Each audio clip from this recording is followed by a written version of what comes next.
यावर्षी लसूण उत्पादन कमी झाल्याने नवी मुंबई कृषी उत्पन्न बाजार समितीमध्ये लसणाची आवक घटली आहे।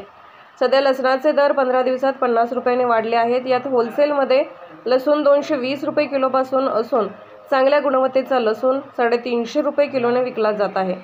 सध्या मार्केटमध्ये राजस्थान, मध्य प्रदेश आणि हिमाचलमधून लसूण येत आहे। हिमाचलचा लसूण चांगला असल्याने त्यांची जास्त प्रमाणात विक्री होत आहे।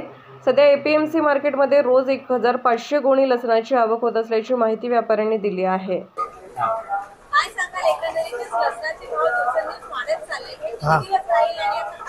अजून डिसेंबर पर्यंत असं राहणार। यावेळी लसणाचे उत्पादन कमी आहे, त्याच्यामुळे भाव जास्त आहे, पण डिसेंबर पर्यंत आपल्याला ते सहन करावंच लागेल। आता एमपी, राजस्थान आणि थोडाफार हिमाचलच्या बी येतो, जे एकदम मोठा चायना सारखा दिसतो ना, ते हिमाचलच्या लसूण आहे। ते हिमाचलची क्वालिटी यावेळी चांगली आहे।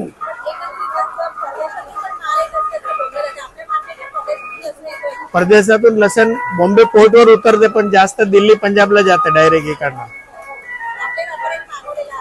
नाही, इकडचे कोण मुंबईचे कोणी व्यापारीने मागवलं नाही। लास्ट समजा 15 दिवसात रेस 50 रुपये किलोला वाढलेले आहे।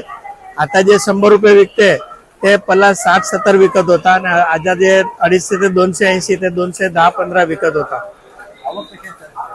आवक एव्हरेज 1500 कट्टे आहे। आवकच कमी आहे मेन। आपलं नाव? दीक्षित शाह।